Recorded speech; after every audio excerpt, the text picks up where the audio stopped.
ખેડા જિલ્લામાં નકલી પીએસઆઈ બની નાણાં પડાવનાર એલઆરડી જવાનને સસ્પેન્ડ કરી ખાતાકીય તપાસ શરૂ કરવામાં આવી છે,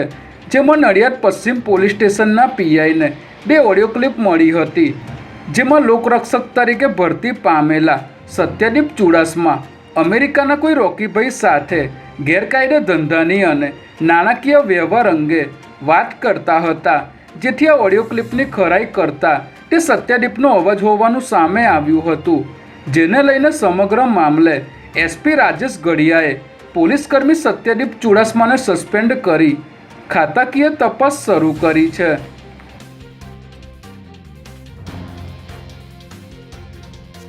અમદાવાદ શહેરમાં વધુ એક હત્યાનો બનાવ સામે આવ્યો છે, જેમાં નીતિન પટણી નામના યુવકનું કાગડાપીઠ વિસ્તારમાંથી કેટલાક લોકોએ રિક્ષામાં બળજબરીથી અપહરણ કર્યું હતું અને ત્યારબાદ તેને ચમનપુરાના પટણીનગર વિસ્તારમાં લઈ જવામાં આવ્યો હતો અને પાઇપ તથા તીક્ષ્ણ હથિયારો વડે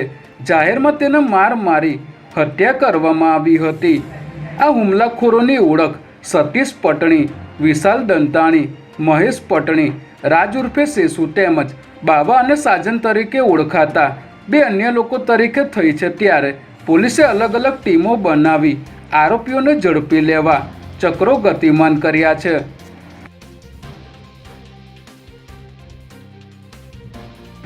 અમદાવાદના રોડ ઇન્ફ્રાસ્ટ્રક્ચરમાં સુધારો કરવા, અકસ્માતો ઘટાડવા અને ટ્રાફિકના નિયમોનું પાલન કરાવવા માટે ચીફ જસ્ટિસની બેન્ચ દ્વારા સુઓ મોટો અરજી દાખલ કરવામાં આવી હતી, જેની ગઈકાલે સુનાવણી હાથ ધરાઈ હતી। ત્યારે